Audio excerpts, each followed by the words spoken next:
Buongiorno, benvenuti alla TG Sicilia. Le principali notizie.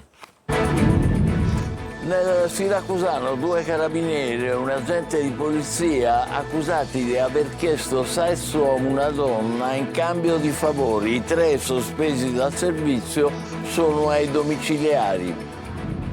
Agrigento non è chiusa la Tangentopoli sugli appalti per rinnovare la rete idrica da anni ridotta a un colabrodo. Il procuratore di Leo: chissà parli, è un dovere farlo. Sui ritardi nei referti istologici all'azienda sanitaria di Trapani, sferzata del vicepresidente della Camera Moulet. Quando si tratta della salute dei cittadini, chi sbaglia deve pagare, l'appartenenza politica non conta. Si vota fino alle 15 nei 9 comuni siciliani dove si eleggono nuove amministrazioni. Catania, danneggiamenti di auto, minacce SIPI, il centro storico ostaggio dell'illegalità. Bande di extracomunitari presidiano gli stalli a pagamento e impongono con minacce il pizzo agli automobilisti. Sciopero della fame per Gaza, sindaci e amministratori hanno dato il via anche in Sicilia al digiuno e a una raccolta firme per chiedere la fine della guerra in Medio Oriente. Sport calcio, Catania in settimana l'incontro tra Grella e Toscano. Se come sembra il tecnico resterà, sono già tracciate alcune linee guida per il mercato futuro. Alla nuoto femminile domani gara 2 della finale scudetto fra Orizzonte e Roma. Nel basket la Trapani Shark prepara la semifinale per il titolo.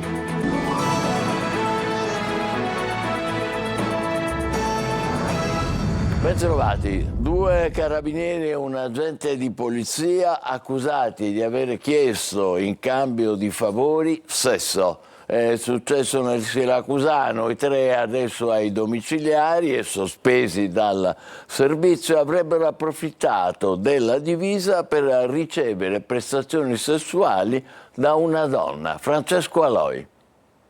La divisa usata per uno scopo, il sesso, è quello che secondo chi indaga avrebbero fatto 2 carabinieri ed un poliziotto nel Siracusano. Le indagini sono partite qualche mese fa, a gennaio, quando una donna è andata in un commissariato della provincia per una querela legata ad altro. In quell'occasione ha accusato i 3.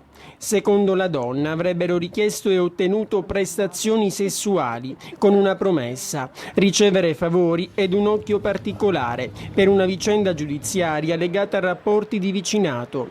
Così si sono subito accesi i riflettori con la supervisione della procura e le indagini condotte dalla squadra mobile e dal nucleo investigativo dei carabinieri. I 3 adesso non indossano la divisa, sono stati arrestati e sospesi in attesa del processo. A Gela 9 auto incendiate in pochi mesi. In alcuni casi le fiamme hanno sfiorato palazzi e persino un distributore di carburante. Dopo lunghe indagini ha arrestato il responsabile. Gerry Italia.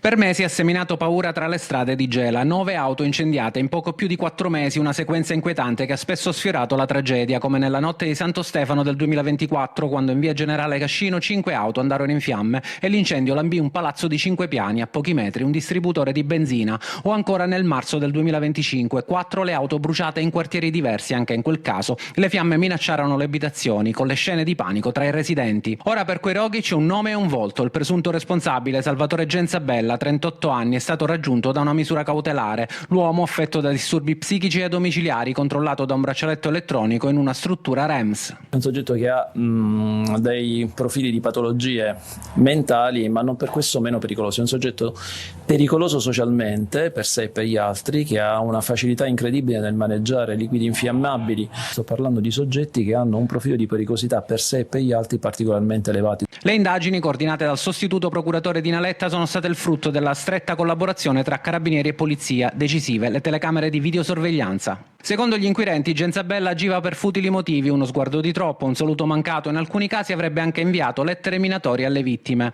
È emerso un profilo disturbato ma lucido nella pianificazione, cambiava abiti più volte prima di colpire. Un precedente simile nel 2022 nei pressi della parrocchia di San Domenico Savio è ora al vaglio degli inquirenti insieme ad altri episodi analoghi, un'indagine che mette fine a mesi di tensione ma che riapre il dibattito sulla necessità di prevenzione e assistenza per chi pur malato può diventare pericoloso. Sempre a Gela c'è stato ancora un incendio doloso, è a fuoco un ristorante pizzeria e le forze di polizia parlano anche qui di un'azione pianificata, ancora a Gela Italia. Gela ancora fiamme nella notte. Intorno alle 2:45 la pizzeria Treppina e la contrada balneare di Roccazzella è stata colpita da un incendio. Le fiamme, partite dall'area esterna del locale, hanno distrutto gazebo, ombrelloni e tavoli. Il rogo ha poi raggiunto una delle sale interne, danneggiandola parzialmente. Illesa fortunatamente la zona bar. A lanciare l'allarme sono stati gli stessi proprietari che abitano al piano superiore. Svegliati dai sensori, hanno tentato di domare il fuoco con un estintore in attesa dell'arrivo dei vigili del fuoco, che hanno evitato danni ancora più gravi. Secondo i rilievi tecnici si tratta di un incendio doloso, una tanica è stata rinvenuta tra le macerie, serviva per cospargere benzina attorno alla struttura. I responsabili si sarebbero introdotti dal lato della statale 115 scavalcando la recinzione. Le telecamere del locale erano spente per via di lavori in corso. Sull'insegna esterna i segni evidenti del passaggio dei malviventi. Solidarietà è stata espressa da Confcommercio Ascom Gela, che parla di un atto preoccupante e che chiede un intervento deciso delle istituzioni per garantire sicurezza agli operatori economici del territorio. Le forze dell'ordine indagano sull'accaduto. I carabinieri intervenuti sul posto starebbero acquisendo le immagini degli impianti di videosorveglianza degli edifici vicini. L'episodio purtroppo si inserisce in un contesto che spesso ha già fatto registrare altri atti intimidatori ai danni di attività commerciali in città. Ad Agrigento è in pieno svolgimento ancora l'inchiesta sugli appalti pubblici e il maxi progetto per il rinnovamento della rete idrica. Severo l'invito del procuratore Di Leo. Chissà parli, è un dovere verso i cittadini. Davide Sardo. I primi arresti, ma solo la punta dell'iceberg. L'inchiesta sugli appalti pubblici dell'Agrigentino e in particolare il maxi progetto per il rifacimento della rete idrica della città potrebbe avere sviluppi eccellenti. L'indagine, portata avanti dalla squadra mobile e coordinata dalla procura, va avanti a circa un anno e, come conferma il procuratore Giovanni Di Leo, è tutt'altro che chiusa. Altri nomi sarebbero sul punto di entrare nel registro degli indagati. In attesa del terremoto giudiziario, il magistrato replica al sindaco, che temeva ritardi nei lavori attesi da anni. Non è colpa delle indagini in corso, ha replicato. Fondi disponibili a 10 anni, ma lavori a rilento, pochi operai in azione, un solo escavatore, impiegati da una ditta che rappresenta appena il 12% del consorzio vincitore dell'appalto. In quella che la procura ha definito una situazione a delinquere è finito anche l'ex assessore all'energia Roberto Di Mauro e il suo segretario. Il procuratore difende il lavoro degli inquirenti, invita alla cautela in giudizi pubblici e sottolinea che ogni struttura istituzionale è stata mobilitata per scongiurare la perdita dei fondi e garantire la prosecuzione delle opere. Ma avverte, serve un'assunzione di responsabilità. Agrigento, capitale della cultura 2025, ha bisogno di verità, trasparenza e soprattutto di un risveglio del senso civico. Infine, un appello forte a chi finora ha scelto il silenzio. Imprenditori, amministratori, politici e professionisti, collaborare con la giustizia, conclude Di Leo, è un dovere verso la città e i suoi cittadini. Chissà, parli. E anche per lo scandalo dei clamorosi ritardi per i referti istologici dell'azienda sanitaria di Trapani ci sono responsabilità ancora da individuare. La vicenda non si è chiusa con le dimissioni del direttore generale Croce. Maglio Viola. Le dimissioni di Ferdinando Croce da manager dell'ASP di Trapani non bastano. Ci sono altre responsabilità da individuare e bisogna farlo senza guardare in faccia a nessuno. Ne è convinto Giorgio Mulè, vicepresidente della Camera, forzista, il primo a fare scoppiare lo scandalo dei referti istologici in ritardo a livello nazionale. Mulè intravede responsabilità ulteriori a tutti i livelli, sia fra i sottoposti al manager sospeso e poi dimissionario, che a livello dei controlli regionali. E poco importa il colore politico dell'assessore o del dirigente generale, ha detto Mulè, ospite della trasmissione Il Punto. Che siano di Forza Italia non me ne impipa assolutamente, non mi importa.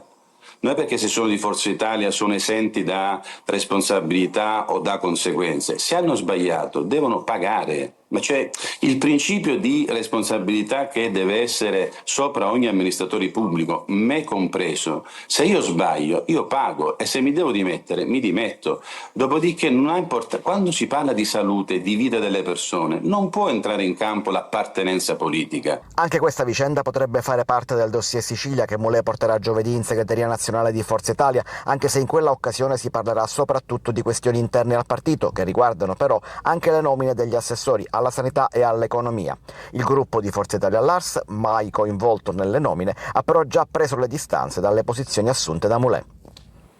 Sono riaperti dalle 7 i seggi per i 9 comuni siciliani attualmente commissariati dove si rinnovano le amministrazioni. Le urne, ricordiamo, si chiuderanno alle 15, subito dopo comincerà lo spoglio. Si vota a Realmonte, Montemaggiore, Belsito e Prizzi, Solarino, Favignana, Castiglione di Sicilia, Raddusa e Ramacca. A Ramacca i seggi saranno assegnati con il sistema proporzionale perché gli abitanti sono più di 15.000, invece in tutti gli altri si voterà con il maggioritario. L'eventuale ballottaggio è fissato per domenica e lunedì prossimi, l'8 e il 9 giugno, in coincidenza con il referendum. Alla chiusura dei seggi ieri alle 23 aveva votato complessivamente meno della metà degli elettori, il 46,36%, con un calo marcato rispetto alle precedenti amministrative.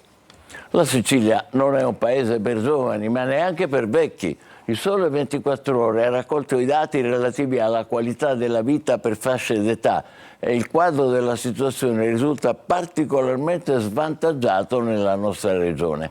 Le classifiche misurano per giovani e per anziani i servizi a loro rivolti e le loro condizioni di vita e di salute. Ebbene, su 107 province, quella di Trapani è all'ultimo posto per i servizi dedicati agli anziani, a livello nazionale, l'ultima.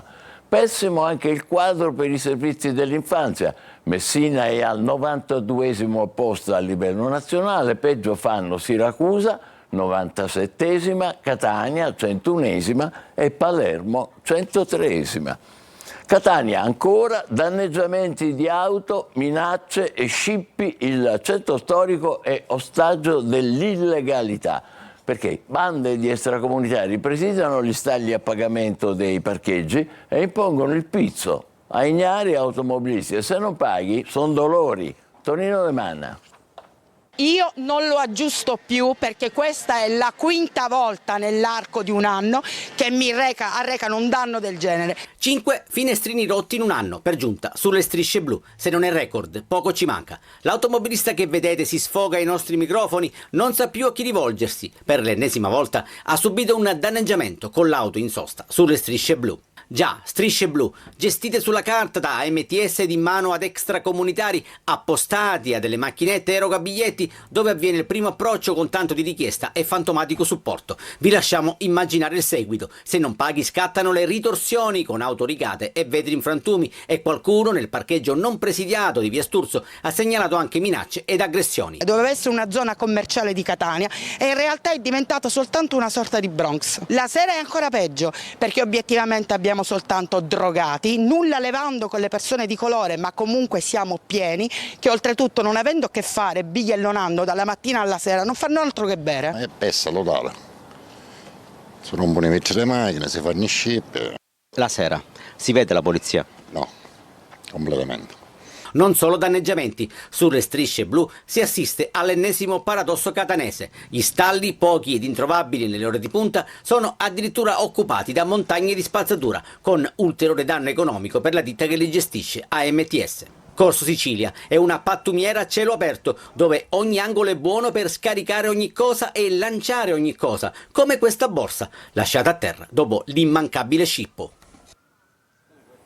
Lasciamo Catania, Trapani diventa scuola di formazione e punto di forza in ambito regionale per la formazione del personale che dovrà coordinare le azioni di spegnimento degli incendi nei boschi. Laura Spanò. Il comando dei Vigili del Fuoco di Trapani diventa polo di addestramento per i direttori delle operazioni di spegnimento della Sicilia, una vera e propria scuola di formazione. Un'opportunità per formare una figura molto qualificata che sarebbe il direttore delle operazioni di spegnimento, che è quella figura che coordina gli incendi boschivi, l'intervento degli incendi boschivi in caso di impiego di aeromobile, quindi alla fissa oppure alla rotante. Perché la scelta di Trapani?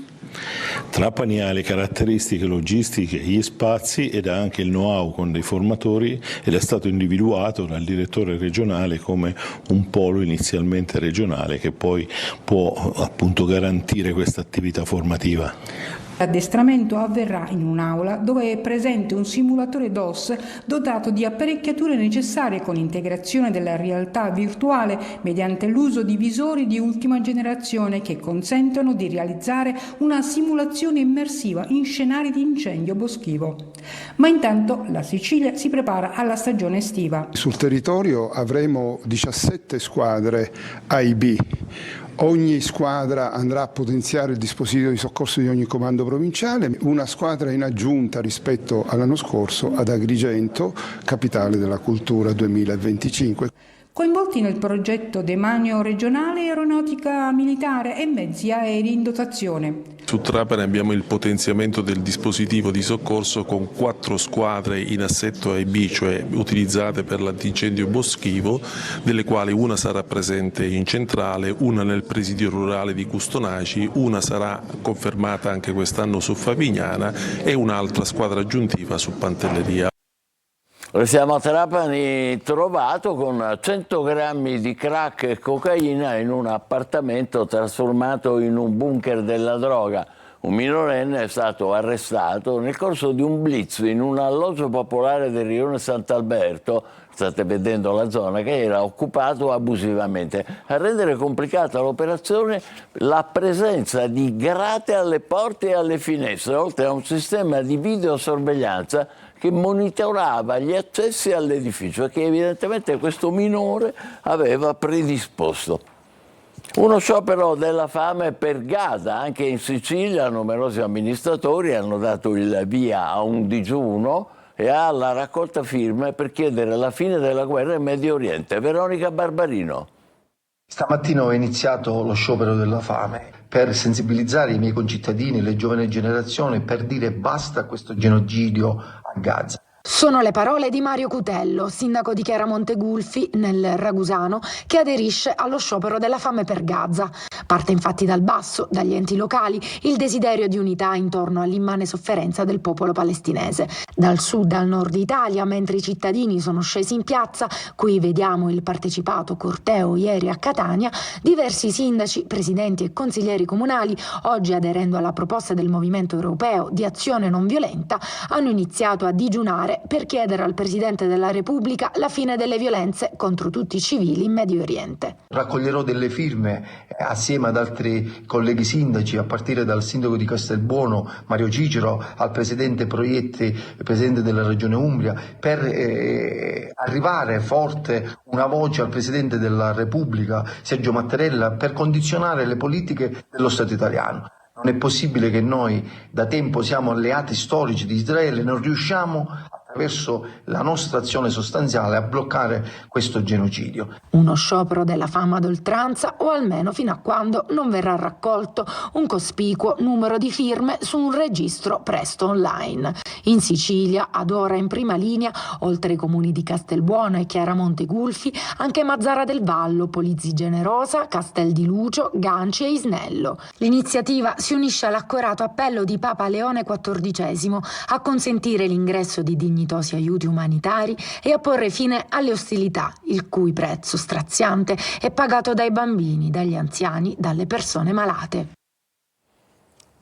Dopo un anno di studio e di lavoro è pronto il piano del Comune di Palermo per la rigenerazione del Parco della Favorita. Piano preparato da un gruppo di esperti nominati dal sindaco La Galla e coordinato dal paesaggista Giuseppe Barbera. Il polmone verde della città, 300 ettari dove si intrecciano natura, storia, arte e cultura, si prepara a diventare parco multifunzionale, secondo il sistema dei giardini storici, con la via dell'acqua, gli agrumeti, gli impianti militari, quasi del tutto sconosciuti al grande pubblico. E stamattina, alla conferenza stampa di presentazione del progetto, daremo alla città un parco adatto a ogni esigenza, ha detto il sindaco di Palermo, La Galla. Spettacolo. Nella cornice straordinaria dell'anfiteatro greco-romano di Catania rivivono le tragedie greche, Medea di Seneca e le Baccanti di Euripide. Ieri c'è stato il debutto e saranno in scena ancora fino a giovedì, entrambe dirette da Daniele Salvo. Desiree Ferlito. Sulle rovine del passato irrompe Dioniso, dio dell'ebbrezza, della follia, del disordine, dei misteri e anche, con le sue maschere, del teatro. Le sue seguaci, le Baccanti appunto, lo guardano estasiate, trasformarsi presso in erinne assetate di sangue. Forte e crudele il finale della tragedia di Euripide nella trasposizione del regista Daniele Salvo, che unisce la forza evocativa dei testi classici alla suggestione di uno spazio carico di storia. Questo è un luogo unico che noi stiamo cercando di valorizzare attraverso questi spettacoli, perché qui al Teatro Greco-Romano di Catania si fondono diverse epoche, cioè abbiamo l'epoca romana, l'epoca greca, il Medioevo, il Rinascimento. Onoriamo questo luogo con la tragedia che più di tutte onora il teatro. La rassegna Menanos, come il fiume che scorre sotto il palco, conferma il ruolo centrale del Teatro Greco-Romano di Catania nella promozione della cultura e della memoria. Una produzione, Michele Di Dio, promossa dal Parco Archeologico di Catania e della Valle dell'Aci. Fino al 29 maggio in scena anche Medea, che porterà sul palco una delle figure più complesse della tragedia antica.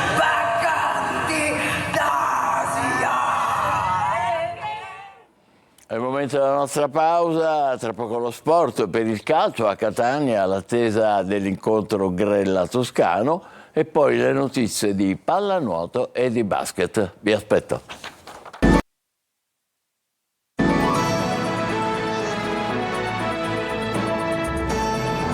Siamo al calcio a Catania, dall'incontro fra Grella e Toscano dipenderanno, oltre che la conferma del tecnico, le mosse di mercato, centrocampo e attacco, i ruoli su cui intervenire. Marco Carli. Si terrà in settimana, più probabilmente nella metà della settimana, l'incontro fra Grella e Toscano. Come detto, in questi giorni le sensazioni sono positive. La volontà della dirigenza e del tecnico è quella di portare avanti il progetto insieme e, a meno di cambiamenti repentini, dovrebbe essere confermata questa intenzione anche nel prossimo incontro. L'idea è quella di essere competitivi senza stravolgimenti, perché ciò che è successo da marzo in poi in casa rossazzurra e anche nei play-off, con il passaggio dei primi 2 turni e l'eliminazione dopo aver vinto a Pescara contro una squadra che in semifinale si è imposta 4-1 a Cerignola, dà l'idea al club di avere un'ossatura su cui lavorare, ed è probabile che, date le premesse nell'incontro, si parli anche di questo, qualora Toscano, come sembrerebbe appunto, rinnovi la sua volontà di guidare ancora il Catania. A proposito di ruoli, risulta privo di fondamento l'interesse del Modena per il DS Faggiano. Sul mercato, a parte i rientri di Cianci e Cicerelli che dipendono dal destino della Ternana, se i rossoverdi andassero in B, Cianci e Cicerelli resterebbero in Umbria. In caso contrario, sicuro il ritorno di Cicerelli, non c'è opzione, mentre per Cianci esiste, a favore dei rossoverdi, la possibilità di esercitarla entro il 14 giugno. Si parla anche di un possibile ritorno di Rocca. Di certo, per il resto si cercheranno 1 o 2 rinforzi in mediana, interventi sugli esterni e in attacco. In difesa serve soprattutto un'alternativa per Di Gennaro. Assalto scudetto per Orizzonte nella pallanuoto e Trapani Shark nel basket. Le catanesi, se vincono domani a Roma, sono campionesse d'Italia e i trapanesi nel weekend cominciano la serie di semifinale. Ancora Marco Carli. Match point scudetto. Dopo il dominio in gara 1 della finale con la SIS Roma, 13-6 il punteggio, l'equipe Orizzonte vola nella capitale per gara 2. Nel caso di successo sarebbe il 25esimo titolo italiano, il 6º consecutivo, considerando che nel 2020 lo scudetto non è stato assegnato per via del Covid. La squadra del presidente Di Mario, ancora splendida protagonista in vasca, suo un gol nella gara 1, ha costruito il successo con la concentrazione e con l'esperienza di chi ha giocato giocato e vinto finali a profusione. Stiamo parlando di un club titolatissimo. Martina Miceli, l'allenatrice e altra colonna storica della pallanuoto femminile italiana, ha fatto i complimenti alle sue ragazze per lo spirito con cui hanno affrontato la gara, come se si fosse sempre sullo 0-0.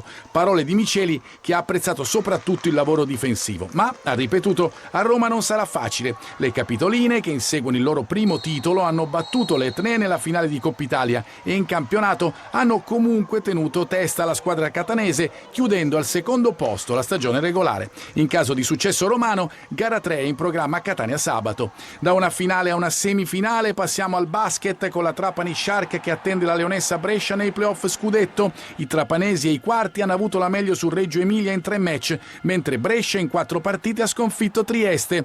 Primi 2 appuntamenti di semifinale al meglio delle 5 partite al Pala Shark, venerdì e domenica con inizio alle 20:45. Noi intanto ci fermiamo qui, l'appuntamento per le altre notizie alle 20, grazie e buon pomeriggio.